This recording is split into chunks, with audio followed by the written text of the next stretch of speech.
Hesti sudah bekerja sebagai asisten rumah tangga majikannya kurang lebih selama 3 tahun.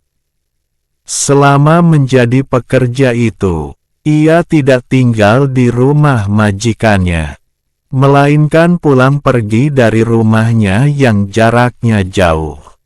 Karena itu, ia hanya bekerja dari jam 9 pagi sampai jam 5 sore saja. Majikan Hesti adalah seorang pengusaha sukses di bidang tekstil. Pendapatannya sebulan bisa setara dengan gaji Hesti seumur hidup. Meski sukses, majikannya adalah orang yang baik. Ia berbaik hati mengaji Hesti di atas rata-rata UMR. Bahkan, Hesti sering diberikan bonus atas kerja kerasnya mengurus rumah. Akan tetapi, Hesti merasa tidak puas dengan semua kebaikan itu. Meskipun gajinya lumayan dan sering diberi bonus, Hesti tetap merasa kekurangan. Apalagi setiap melihat istri majikannya yang selalu memakai pakaian dan aksesoris mahal. Hesti selalu merasa iri, ia ingin sekali menjadi wanita kaya seperti istri majikannya. Saking pengennya, Hesti sering menghayal sewaktu-waktu ia disunting pria kaya. Tak tahan dengan keadaan, Hesti ingin mencari cara instan untuk menggapainya. Terlebih, ia kalau memang takdirnya dipinang pria kaya. Kalau sama-sama miskin, keinginan Hesti bisa-bisa tidak terwujud. Kemudian, suatu hari ia pergi ke dukun untuk meminta pesugihan. Meski banyak yang bilang pesugihan itu adalah cara yang tidak baik, Hesti tidak peduli. Yang penting Hesti bisa cepat jadi wanita kaya seperti istri majikannya. Selesai menyampaikan keinginannya, Hesti diberikan secarik kertas oleh sang dukun. Ia menyuruh Hesti membukanya saat sudah sampai di rumah. Sesampainya di rumah, Hesti bergegas membuka kertas itu. Isinya adalah: "Ambil dan bawa pulang celana dalam majikanmu yang kaya raya itu setiap malam Jumat. Jika kau lakukan ini, kau akan ketularan kekayaan majikanmu." Hesti berpikir sejenak, bagaimana caranya mengambil celana dalam majikannya. Hesti tahu caranya. Kan celana dalam tuan itu banyak. Pasti kalau diambil beberapa nggak bakal tahu, ujar Hesti. Keesokan harinya, tepat malamnya malam Jumat, Hesti datang pagi sekali. Ia terlalu bersemangat untuk menjalankan ritualnya itu. Sampai-sampai semua baju kotor yang ada di keranjang hari itu selesai ia cuci. Ia kemudian menyembunyikan salah satu celana dalam majikannya di suatu tempat agar mudah diambil.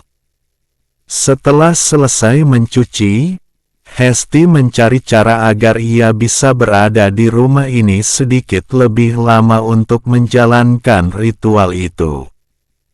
Kemudian, Hesti berencana untuk pura-pura sakit agar dia disuruh majikannya untuk tidur di rumah ini dan pulang esoknya. Rencana Hesti berhasil. Selesai melakukan tugasnya yang terakhir, ia izin untuk tidur di kamar. Hesti sudah membayangkan dia bisa membeli tas dan baju mahal. Malam telah tiba. Hesti keluar kamar dan mengecek keadaan. Di luar sudah sepi. Saatnya Hesti beraksi. Ia langsung menuju tempat di mana ia menyembunyikan celana dalam majikannya sejak tadi pagi. Hesti memasukkan celana dalam itu ke dalam tas yang sudah ia siapkan. Lalu, Ia kembali ke kamar dan tidur. Beberapa hari setelah ritual itu dilakukan, Hesti sudah bisa membeli barang mewah.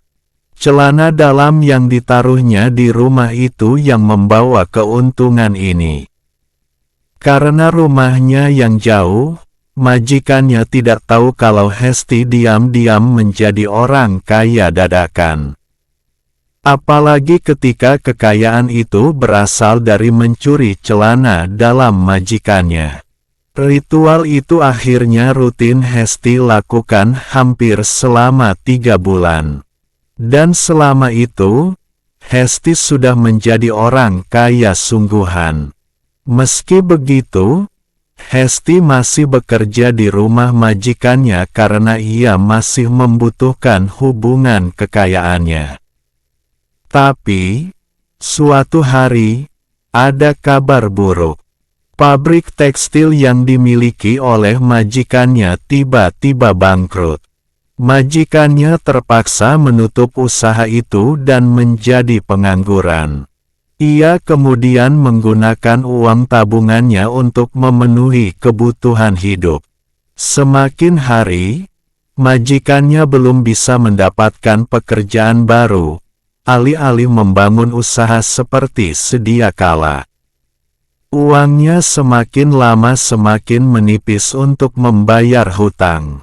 Bahkan, suatu hari, majikannya harus menggadaikan perhiasan istrinya untuk memenuhi kebutuhan hidup. Tak disangka, hal itu berimbas kepada nasib Hesti.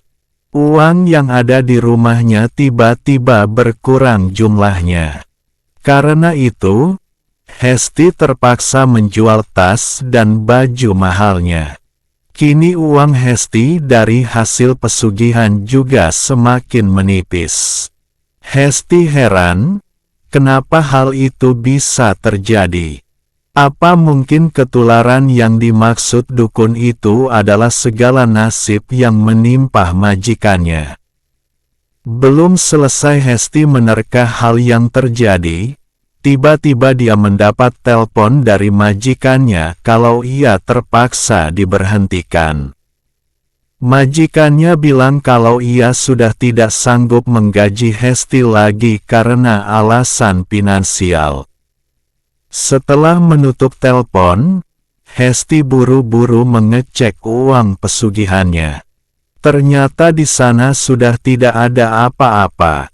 Sungguh sangat malang nasib Hesti. Sudah jatuh, tertimpa tangga pula, sudah dipecat, uang pesugihan pun hangus.